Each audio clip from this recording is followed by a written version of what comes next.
Բրիտանացի լրագրող Մարտին Ջեյը նշել է, որ Իրանի ռազմավարությունը բացահայտել է ԱՄՆ-ի և Իսրայելի գործողությունների բացթողումները։ Իրանն արդեն մի շարք հաղթանակներ է տարել ընդամենը 24 ժամվա ընթացքում, և այս անգամ նրանց պատրաստվածությունը հստակ էր, ինչը ինչպես էլ որ նայենք հակամարտությանը, անկասկած ԱՄՆ նախագահ Դոնալդ Թրամփի հունիսյան նախորդ գործողությունների հետևանք է, երբ նա ռմբակոծեց իրանական միջուկային օբյեկտները Իրանի ղեկավարների համաձայնությամբ, հաղորդել է լրագրողը։ Վերջինս կարծում է, որ նավթի գինը կլինի հակամարտության որոշիչ գործոնը։ Նրա կարծիքով այս հանգամանքը կորոշի, թե որքան ժամանակ Իսրայելը և Միացյալ Նահանգները կարող են շարունակել ռազմական գործողությունը, քանի որ Իրանը արդեն փակել է Հորմուզի նեղուցը, մինչդեռ ԱՄՆ ռազմածովային ուժերը պարզապես դիտորդ էին։ Քրդական զինված ուժերը Իրաքից ցամաքային հարձակում են սկսել Իրանի տարածքի վրա, հաղորդել է իսրայելական I-24 հեռուստաալիքը։ Իրաքի քրդական ուժերը ցամաքային ռազմական հարձակում են սկսել Իրանի իսլամական ռեժիմի դեմ, հայտնել է քրդական աղբյուրը։ Վերջինիս փոխանցմամբ Իրանի տարածքում սկսել են տեղակայվել մարտական ստորաբաժանումներ, որոնք բաղկացած են մի քանի հազար քրդական զինված կազմավորումներից։ Իրանը կտրուկ նախազգուշացում է եղել Միացյալ Նահանգներին և Իսրայելին, սպառնալով ոչնչացնել առանցքային ենթակառուցվածքները, եթե հարձակումները շարունակվեն։ Աղբյուրների համաձայն Թեհրանը հայտարարել է Իսրայելի Դիմոնա քաղաքի միջուկային ռեակտորի, ինչպես նաև տարածաշրջանային էներգետիկ օբյեկտների դեմ վերջնական հարված հասցնելու իր պատրաստակամության մասին։ Մեր հրթիռները պատրաստ են Իսրայելի Դիմոնա քաղաքի միջուկային ռեակտորի և բոլոր տարածաշրջանային էներգետիկ օբյեկտների դեմ վերջնական հարված հասցնելուն, ասվում է Իրանի հայտարարության մեջ։ Այս ռետորաբանությունը հնչում է Մերձավոր Արևելքում լարվածության աճի և միջազգային մտահոգությունների ֆոնին, որ հակամարտությունը կարող է վերածվել խոշոր աղետի։ Իրանի զինված ուժերը խոցել են ամերիկյան F-15 Eagle կործանիչ, հաղորդում է Թեհրանի Թասնիմ լրատվական գործակալությունը, հղում անելով իրադրությանը ծանոթ աղբյուրին։ Հաղորդագրությունում պնդվում է, որ Իրանի հակաօդային պաշտպանության ուժերը ոչնչացրել են ևս մեկ ամերիկյան F-15 կործանիչ։ Գործակալությունը, սակայն, այլ մանրամասներ չի հաղորդել։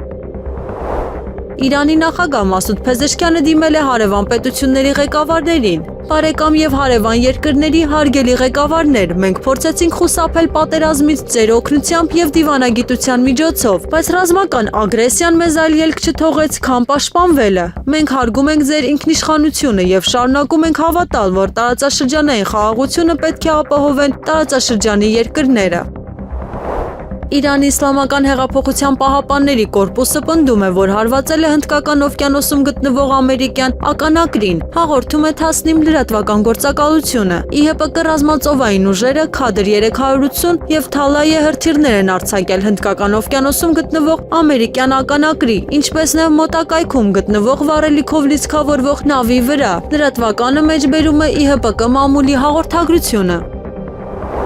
Իրանի Գերագույն ազգային անվտանգության խորհրդի քարտուղար Ալի Լարիջանին պնդում է, որ Իրանի դեմ հակամարտության ընթացքում զոհվել է ավելի քան 500 ամերիկացի զինվոր։ Հիմա հաշվենք, Իրանի հետ հակամարտության ընթացքում զոհվել է ավելի քան 500 ամերիկացի զինվոր։ Ով է գերիշխող, ԱՄՆ-ն թե Իսրայելը, հայտնել է Լարիջանին, հղում անելով ԱՄՆ կառավարության կարգախոսին։ Ռուսաստանի Դաշնության նախագահ Վլադիմիր Պուտինը Ռուսաստանի զինված ուժերի կանոնավոր թվաքանակը սահմանել է 2.391.770 մարդ, այդ թվում 1.502.640 զինծառայողի։ Համապատասխան փաստաթուղթը տեղադրվել է կայքում իրավապահ ակտերի պաշտոնական հրապարակման համար։ Ռուսաստանի Դաշնության զինված ուժերի թույլատրելի թվաքանակը սահմանել 2.391.770 միավոր, այդ թվում 1.502.640 զինծառայող, ասվում է փաստաթղթում։ Այսօր մարտի 5-ին Հայաստանի Հանրապետության առաջին պաշտպանության նախարար ազգային հերոս սպարապետ Վազգեն Սարգսյանի ծննդյան օրն է, նա կդառնար 67 տարեկան։ Վազգեն Սարգսյանը Հայաստանի Հանրապետության վարչապետ է եղել 1999 թվականի հունիսի 11-ից մինչև իր սպանությունը նույն թվականի հոկտեմբերի 27-ը։ Նա իր ակտիվ գործունեությունը սկսել է 1988 թվականին Ղարաբաղի անշարժման ժամանակ, որի նպատակն էր Լեռնային Ղարաբաղի միացումը Հայաստանին։ Վազգեն Սարգսյանին շնորհվել է Հայաստանի ազգային հերոս և Արցախի ազգային հերոս բարձրագույն կոչումները։ Հայաստանի կառավարության որոշմամբ ապրիլի 1-ից Հայաստանում պետական բոլոր նպաստներն ու կենսաթոշակները վճարվելու են բացառապես անկանխիկ եղանակով բանկերի կողմից թողարկված կենսաթոշակային քարտերի միջոցով։ Բանկերը հունվարից փետրվար ամիսներին անկանխիկ վճարման դիմումներ կացրած եւ բանկ ընտրած քաղաքացիների համար իրականացրել են քարտերի թողարկումը։ Հայաստանի բանկերի միությունից հայտնել են, որ անկանխիկ վճարման դիմում չներկայացրած շահառուները մարտի 5-ից ՀՀ աշխատանքի եւ սոցիալական հարցերի նախարարության կողմից ինքնաշխատ եղանակով կբաշխվեն ըստ հետեւյալ բանկերի. Ագբա բանկ, Արարատ բանկ, Արցախ բանկ, Հայ-Էկոնոմ բանկ։ Վերոնշյալ 4 բանկերը մինչև սույն թվականի ապրիլի 1-ը տեղաշարժման սահմանափակում ունեցող անձանց համար կապահովեն քարտերի առաքումը բանկի աշխատակիցների եւ սուրհանդակային ծառայությունների միջոցով։ Միաժամանակ տեղեկացնում են, որ մարտի 5-ից մինչև ապրիլի 1-ն ընկած ժամանակահատվածում միասնական սոցիալական ծառայության կողմից վճարման եղանակի փոփոխության եւ բանկի ընտրության վերաբերյալ դիմումներ չեն ընդունվելու։ Մինչև մարտի 5-ը դիմում ներկայացրած եւ բանկ ընտրած քաղաքացիները, ովքեր չունեն տեղաշարժման սահմանափակումներ, պետք է ներկայանան համապատասխան բանկ քարտը ստանալու համար։ Կառավարության այսօրվա նիստում աշխատանքի եւ սոցիալական հարցերի նախարար Արսեն Թորոսյանն ասել է, որ կենսաթոշակների ու նպաստների որոշման մեջ նաեւ նախատեսված է բարձրացում հաշմանդամություն ունեցող քաղաքացիների համար։ Նրանց նպաստները բարձրանալու են 10,000 դրամով։ Առաջին, երկրորդ եւ երրորդ խմբի ու ֆունկցիոնալության խորը, ծանր ու միջին սահմանափակում ունեցող քաղաքացիների կենսաթոշակներն այսօր 39, 37,5 ու 36,000 դրամ են, դառնալու են 49, 47,5 եւ 46,000 դրամ, նշել է Թորոսյանը։ ԿՊԱ-ական նախարարը հայտարարել է, թե սա մեծ ու էական փոփոխություն է կենսաթոշակառուների համար։ Նիկոլ Փաշինյանն էլ ասել է, թե կատարում են 2021 թվականին ստանձնասպարտավորությունը։ Բաքվից Հայաստան նավթամթերքի հերթական խմբականակը կժամանի, կուղարկվի 1984 տոննա դիզելային վառելիք, ըստ ադրբեջանական ապագործակալության կուղարկվի նաև 135 տոննա պարարտանյութով բեռնված 2 վագոն։ Հիշեցնենք, Ադրբեջանը սկսել է նավթամթերք մատակարարել Հայաստան անցյալ տարվա դեկտեմբերին։ Գյումրիի համայնքապետ Վարդան Ղուկասյանը կշարունակի մնալ կալանավորված։ Հակակոռուպցիոն դատարանը դատավոր Լևոն Պետրոսյանի նախագահությամբ որոշել է երկարացնել Վարդան Ղուկասյանի նկատմամբ ընտրված խափանման միջոց կալանքի ժամկետը եւս 2 ամսով։ Հիշեցնենք, որ քննչական կոմիտեի հաղորդագրության համաձայն Վարդան Ղուկասյանը եւ եւս 7 հոգի, այդ թվում Գյումրիի գլխավոր ճարտարապետ Հենրիկ Գասպարյանը ձերբակալվել են 4 միլիոն դրամ կաշառք ստանալու համար։ Հակակոռուպցիոն դատարանում քննվող գործով Վարդան Ղուկասյանը մեղադրվում է 1999-ից 2012 թվականներին Գյումրիի քաղաքապետ եղած ժամանակ հողամասեր ապօրինի օտարելու համար։ Գյումրիի քաղաքապետը մեղադրանքը չի ընդունում։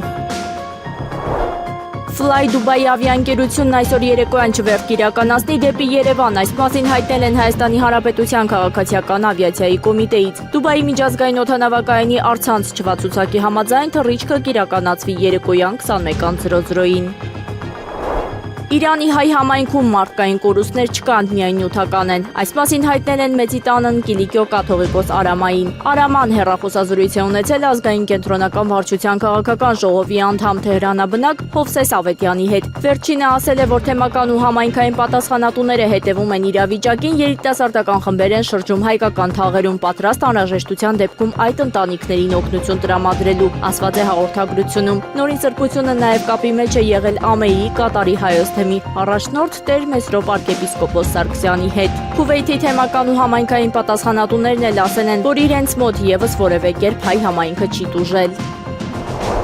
Հայաստանի Հանրապետության վարչապետի մամուլի խոսնակ Նազելի Բաղդասարյանը հայտարարել է, թե Նիկոլ Փաշինյանը ԱՄԷ-ում կամ որևէ այլ երկրում անշարժ գույք չունի։ Նա մասնավորապես նշել է. նախորդ օրերի ընթացքում կասկածելի օգտատերերի կողմից տարածվում են տեսանյութեր, որոնք իբրև թե հողում են անում Al Jazeera-ին եւ Euronews-ին, պնդելով, թե ԱՄԷ-ում Դուբայում հրթիռակոծության հետևանքով վնասվել է Հայաստանի Հանրապետության վարչապետ Նիկոլ Փաշինյանին պատկանող անշարժ գույքը։ Հայտարարում են, վարչապետ Նիկոլ Փաշինյանն ԱՄԷ-ում կամ որևէ այլ երկրում անշարժ գույք չունի։ Տեսանյութերում շրջանառվող բոլոր թվերը, արժեքները, ինչպես նաև իմ վարչապետի խոսնակի անունից ներկայացվող մեկնաբանություններն ամբողջությամբ հորինված են եւ չեն համապատասխանում իրականությանը։ Նախընտրական այս շրջանում գործ ունենք դասական մեխանիզմի հետ, որտեղ կիրառվում են մի քանի բնորոշ գործիքներ՝ կեղծ վերագրում, հեղինակավոր միջազգային լրատվամիջոցներին նյութին վստահելիության կեղծ տպավորություն հաղորդելու նպատակով։ Ինչպես միշտ նույնաբովանդակ նյութերի միաժամանակյա շրջանառումը տարբեր անանուն հաշիվներից բոտային եւ կիսաբոտային ցանցերի միջոցով արագացված տարածումը թեմային արհեստական թափ հաղորդելու նպատակով է արվում։ Այս օրերին արձանագրել ենք համակարգված ակտիվացում նույն տեքստերի, նույն ձևակերպումների եւ սինխրոն մեկնաբանությունների զանգվածային կրկնությամբ, ինչը վկայում է կոորդինացված տեղեկատվական միջամտության մասին, նշել է Նազելի Բաղդասարյանը։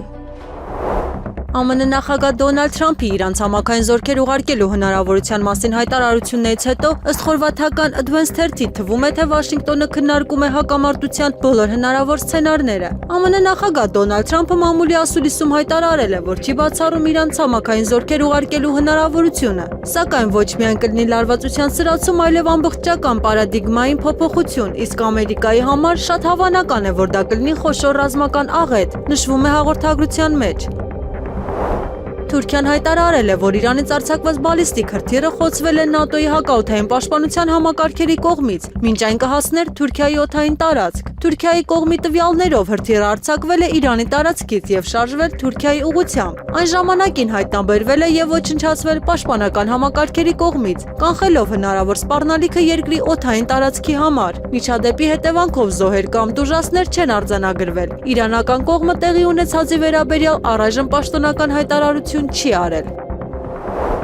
ԱՄՆ կենտրոնական հրամանատարության ղեկավար ծովակալ Բրեդլի Քուփերի խոսքով Իրանը արձակել է ավելի քան 500 բալիստիկ հրթիռ եւ ավելի քան 2000 անօդաչու թռչող սարք՝ ի պատասխան ԱՄՆ-իսրայելական հարձակման։ Հրամանատարը ընդգծել է, որ ԱՄՆ ուժերը ոչնչացնում են Թեհրանի հարձակման հնարավորությունները եւ որսում են իրանական վերջին շարժական բալիստիկ հրթիռների արձակման սարքերը։ Ավելի վաղ Քուփերը հայտարարել էր, որ ԱՄՆ զինված ուժերը ոչնչացրել են իրանական 17 նավ, այդ թվում 1 սուզանավ։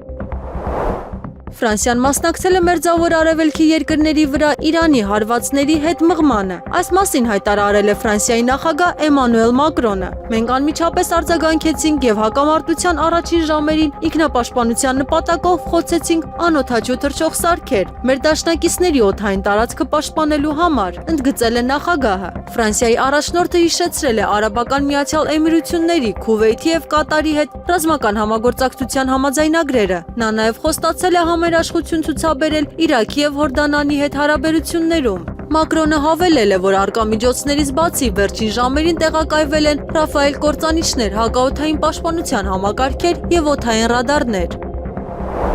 Իրանական անօդաչու թռչող սարքը հարվածել է Իրաքի մայրաքաղաք Բաղդադի օդանավակայանի մոտ գտնվող ամերիկյան Վիկտորիա ավիաբազային։ Անօդաչու թռչող սարքը արձակվել է Բաղդադի միջազգային օդանավակայանի ամերիկյան բազայի վրա, ասվում է գրառման մեջ։ Եթե եվրոպական երկրները միանան Իրանի դեմ ԱՄՆ-ի եւ Իսրայելի գործողությանը, Թեհրանը դա կդիտարկի որպես աջակցություն ագրեսորին եւ պատերազմի ակտ։ Նման հայտարարությամբ հանդես է եկել Իրանի Իսլամական Հանրապետության արտաքին գործերի նախարարության պաշտոնական ներկայացուցիչ Էսմայել Բաղային։ Նա մեկնաբանել է Գերմանիայի, Մեծ Բրիտանիայի եւ Ֆրանսիայի առաջնորդների համատեղ հայտարարությունը, որ նրանք կարող են ռազմական պաշտպանական միջոցներ ձեռնարկել Իրանի հրթիռներ եւ անօդաչու թռչող սարքեր արձակելու կարողությունը ոչնչացնելու համար։ Դա կլինի պատերազմի ակտ։ Իրանի դեմ ցանկացած նման գործողություն կդիտարկվի որպես օգնություն ագրեսորին եւ պատերազմի ակտ Իրանի դեմ, նշել է Իրանի արտաքին գործերի նախարարության խոսնակը։ Դուբայում ԱՄՆ հյուպատոսության ավտոկայանատեղիում ըստ պաշտոնյաների հրդեհ է առաջացել ենթադրյալ իրանական անօդաչու թռչող սարքի հարձակման հետևանքով։ ԱՄՆ պետքարտուղար Մարկո Ռուբիոն հաստատել է, որ բոլոր աշխատակիցները ապահով են։ Դուբայի իշխանությունները հայտնել են, որ հրդեհը հաջողությամբ մարվել է, տուժածներ չեն եղել։ Նույն օրը նման հարձակում է գրանցվել նաև Ռիադում։ Պատերազմի պատճառով ԱՄՆ ժամանակավորապես փակել է դեսպանություններ եւ հյուպատոսություններ Մերձավոր Արևելքի մի քանի երկրներում։ Ոչ արել ամերիկացիներին անմիջապես լքել տարածաշրջանը եւ մինչեւ հիմա այնտեղից դուրս է եկել մոտ 9000 ամերիկացի։ ԱՄՆ կենտրոնական հրամանատարության ղեկավար ծովակալ Բրեդ Քուփերը պնդել է, որ Պարսից ծովում իրանական նավեր չեն մնացել։ Այսօրվա դրությամբ Պարսից ծոցում, Հորմուզի նեղուցում կամ Օմանի ծոցում ոչ մի իրանական նավ չկա եւ մենք չենք կանգնի։ Մենք կշարունակենք իրականացնել դինամիկ թիրախավորված գործողություններ, հայտարարել է Քուփերը։ Հորմուզի նեղուցը կաթված արվիճակում է։ CNN News-ը հաղորդում է, որ մարտի 2-ին միայն 2 լցանավ է անցել, ու դա այն դեպքում, երբ խաղաղ պայմաններում օրական մոտ 60 նավ էր անցնում։ Նեղուցի երկու կողմերում տասնյակ տանկերներ եւ բեռնատար նավեր են կուտակված։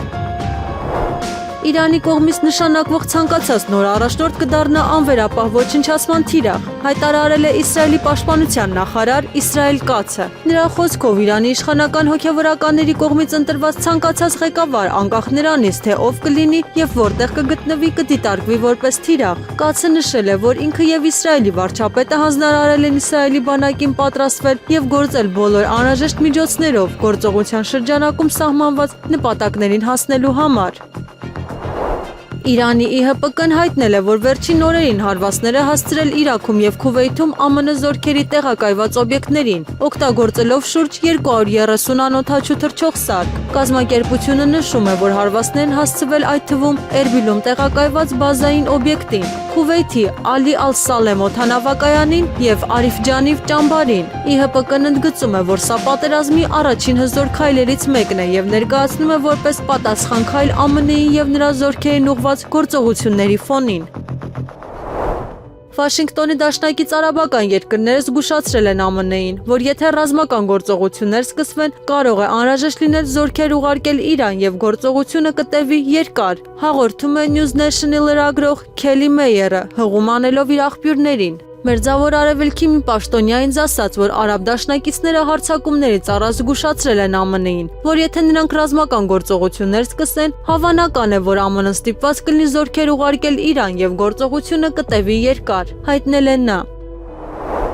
Մայրաքաղաք Թեհրանի արևելյան եւ հարակից շրջաններում խոշոր պայթյուններ են հնչել, որոնց հավանական պատճառը ռազմական սադրիչ գործողություններն են, ԱՄՆ-ի եւ Իսրայելի կողմից Իրանի վրա շարունակվող հարվածների խորացման ֆոնին, հայտնում են միջազգային լրատվամիջոցները։ Իրականացված հարվածների նպատակների եւ վնասների վերաբերյալ պաշտոնական մանրամասներ դեռևս չկան։ Թեհրանում տարածվող հայտարարություններ եւ տեսանյութերի հիման վրա առկա են պայթյունների նկարագրություններ, սակայն պաշտոնական հաստատում չկա, թե կոնկրետ ինչ օբյեկտներ են իրենց վրա կրել հարվածները։ Իսրայելի բանակի մամուլի ծառայությունը հայտնել է, որ Իսրայելի բանակը փորձել է հարձակվել Իրանում կառավարական թիրախների վրա։ Իսրայելի պաշտպանության բանակը լայնածավալ հարվածներ է հասցրել Թեհրանում գտնվող թիրախներին։ Մանրամասները կտրամադրվեն ավելի ուշ, ասվում է մամուլի հաղորդագրության մեջ։ Դրանից կարճ ժամանակ առաջ Իսրայելի պաշտպանության նախարար Իսրայել Կացը հայտարարել էր, որ Իրանի ցանկացած նոր առաջնորդ կդառնա անվերապահորեն սպանության թիրախ։ ԱՄՆ զինված ուժերը Մերձավոր Արևելքում մարտական գործողությունների առաջին 24 ժամվա ընթացքում ծախսել են մոտ $779 միլիոն, կամ 2026 թվականի ամբողջ ռազմական բյուջեի մոտ 0.1%-ը, ըստ թուրքական լրատվական գործակալության հաշվարկների։ Առաջին 24 ժամվա ընթացքում ամենամեծ ծախսային կետը Թոմահավք հրթիռների արձակումն էր, որը զինվորականներին արժեցավ մոտ $340.4 միլիոն։ Հաջորդը կործանիչների թռիչքներն էին, որոնց արժեքը կազմել էր $271.3 միլիոն։ Երրորդ ամենաթանկարժեքը Հիրմազ բազմակի հրթիռային համակարգի օգտագործումն էր, հետախուզական տվյալների հավաքագրման եւ լոգիստիկ աջակցության հետ մեկտեղ։ ԱՄՆ զինված ուժերը դրանց վրա ծախսել են ընդհանուր առմամբ $122.2 միլիոն։ Վաշինգտոնը մոտ $30.2 միլիոն ծախսել է միայն B-2 ռազմավարական ռմբակոծիչների միջոցով թիրախներին հարվածների վրա։ Այժմ մենք տեսնում ենք, որ Իրանը որդեգրել է ռազմավարություն, որն ազդարարում է։ Եթե իր դեմ իրականացվի վերջնական հարձակում, ապա ողջ տարածաշրջանը իր հետ ներքև կքաշի, հայտարարել է Թուրքիայի արտաքին գործերի նախարար Հաքամ Ֆիդանը։ Այլ կերպ ասած, եթե ես ընկնեմ, ամբողջ տարածաշրջանը կտանեմ ինձ հետ։ Այս ռազմավարությունը հատկապես ուղղված է տարածաշրջանի մյուս երկրներին, մասնավորապես նրանց էներգետիկ ենթակառուցվածքներին։ Իրանը լավ գիտակցում է, որ տարածաշրջանային հիմնական պետությունների էներգետիկ ենթակառուցվածքները կարևոր են համաշխարհային տնտեսական կայունության համար, նշել է նախարարը։ Աֆղանստանի քաղաքացիների երկու խումբ փորձել է Իրանից անօրինական կերպով մուտք գործել Հայաստան։ Այս մասին ի պատասխան Սպուտնիկ Արմենիայի հարցման հայտնել են քննչական կոմիտեից։ Միջադեպը տեղի է ունեցել փետրվարի 20-ին։ Աֆղանստանի քաղաքացիները փորձել են մուտք գործել Հայաստան լողալով հատելով Արաքս գետը։ Այս կապակցությամբ փետրվարի 21-ին քննչական կոմիտեն նախաձեռնել է երկու քրեական վարույթ պետական սահմանի ապօրինի հատելը հոդվածով մի խումբ անձանց կողմից նախնական համաձայնությամբ, սակայն քննչական կոմիտեն այլ մանրամասներ չի տրամադրել, նշելով, որ դրանք պարունակում են հրապարակման ոչ ենթակա տվյալներ։ Նշվում է, որ միջադեպը տեղի է ունեցել ԱՄՆ-ի եւ Իսրայելի կողմից Իրանի վրա հարձակումից առաջ։ Ազգային ժողովի առողջապահության հարցերի մշտական հանձնաժողովի նախագահ է ընտրվել ՔՊԱ-ական Վանիկ Օհանյանը։ 107 պատգամավորից փակ գաղտնի քվեարկությանը մասնակցել է 64-ը, անվավեր քվեաթերթիկներ չեն եղել, կողմ 64 դեմ 0։ Սկանդալային հայտարարություններով հայտնի նախկինում բուժքույր աշխատած Ռիփսի Մեհունանյանն այս պաշտոնից հրաժարվել էր հունվարի 21-ին, ընտրվելուց 3.5 ամիս անց եւ մինչ օրս նրան փոխարինող չէր լինում գտնել։ Եկեղեցին այլևս չի կարող օտարել հուշարձաններն առանց ՔՊ-ի իմացության, նախագիծն ընդունվել է ազգային ժողովում։ Ազգային ժողովը 66 կողմ 20 դեմ 0 ձեռնպահ ձայներով երկրորդ ընթերցմամբ եւ ամբողջությամբ ընդունել է պատմության եւ մշակույթի անշարժ հուշարձանների եւ պատմական միջավայրի պահպանության եւ օգտագործման մասին Հայաստանի Հանրապետության օրենքում փոփոխություններ կատարելու մասին նախագիծը։ Այս նախագիծը կապ ունի հայ առաքելական Սուրբ եկեղեցու հետ, քանի որ ամենից շատ պատմամշակութային հուշարձաններ սեփականության իրավունքով տիրապետում է հենց նա։ Նախագիծը հեղինակել են քաղաքացիական պայմանագիր խմբակցության падգամավորներ Թագուհի Ղազարյանն ու Սիսակ Գաբրիելյանը։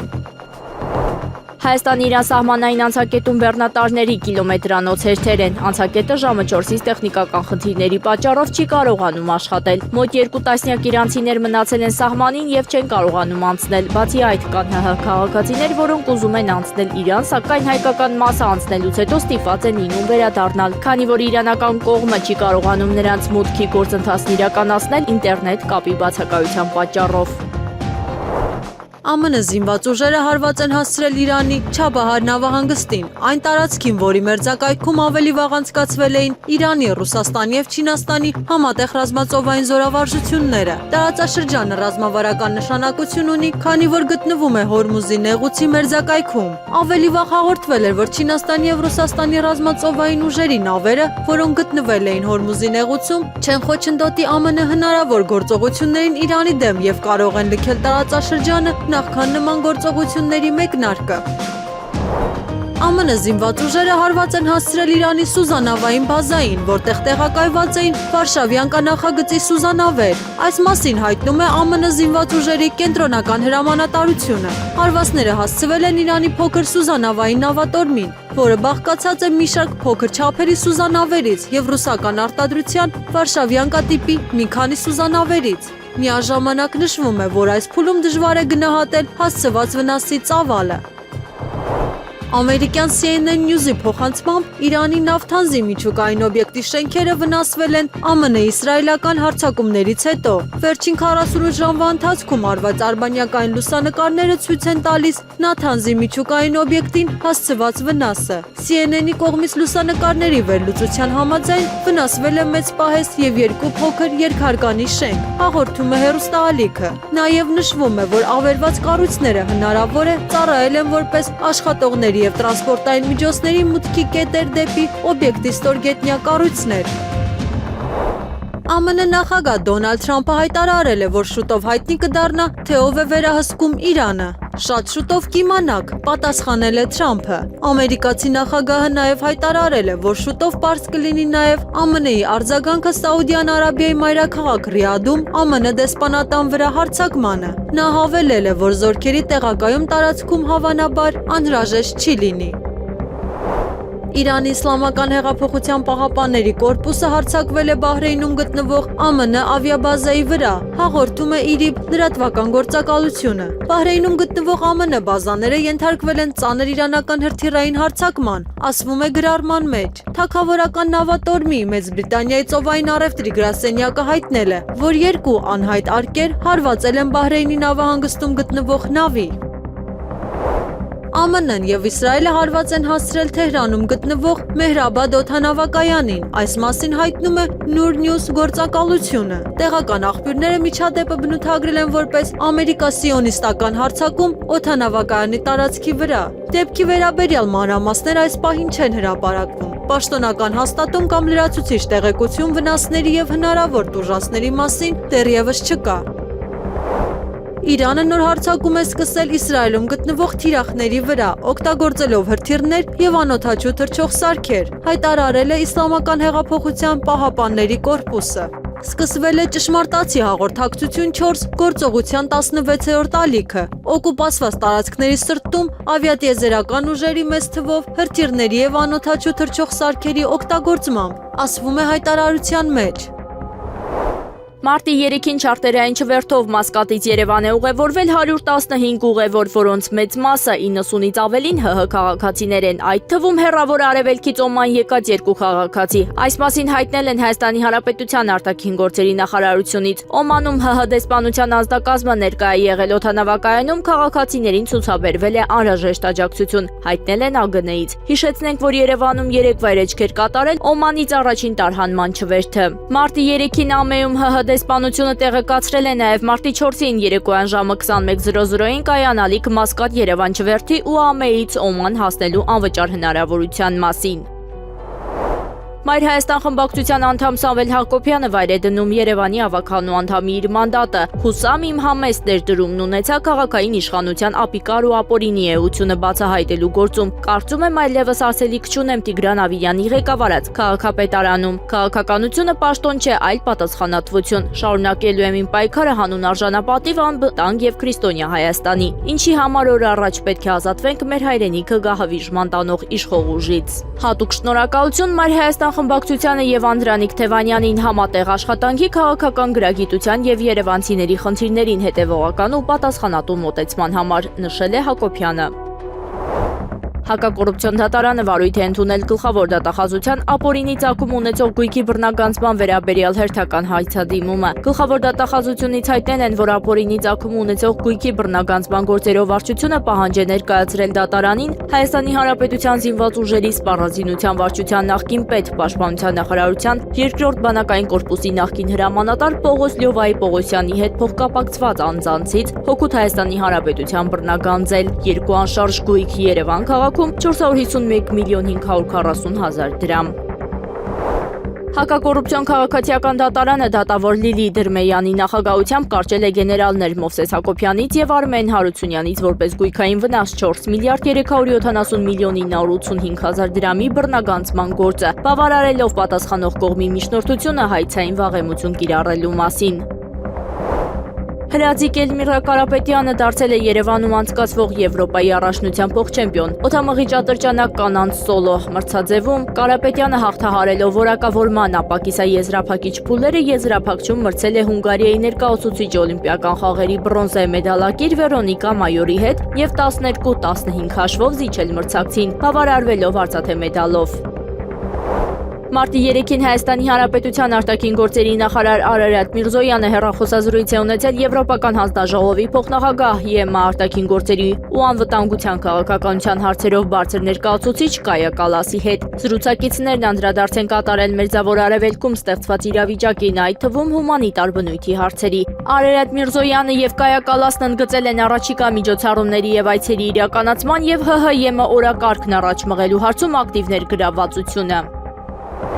Եղանակը առաջիկա օրերին Երևանում մարտի 5-ի գիշերը 7-ից 8-ին, 9-ի գիշերը սպասվում են տեղումներ, գիշերային ժամերին ձյան, ցերեկային ժամերին ձնախառն անձրևի եւ անձրևի տեսքով։ Մարտի 5-ի ցերեկը 6-ին եւ 9-ի ցերեկը սպասվում է առանց տեղումների եղանակ։ Հանրապետության տարածքում մարտի 5-ին 7-ից 9-ին առանձին շրջաններում սպասվում են տեղումներ։ Լեռնային եւ նախալեռնային շրջաններում ձյան, հովտային շրջաններում ձնախառն անձրևի եւ անձրևի տեսքով։ Մարտի 5-ի գիշերը եւ առավոտյան ժամերին հանրապետության առանձին ավտոճանապարհներին սպասվում է մեջկասառույց։ Մարտի 6-ին սպասվում է առանց տեղումների եղանակ, քամին հյուսիսարևմտյան 2-ից 5 մետր/վայրկյան։ Մարտի 6-ին առանձին շրջաններում սպասվում է քամուշ գնացում 13-ից 16 մետր/վայրկյան արագությամբ։ Օդի ջերմաստիճանն է ապես չի փոխվի։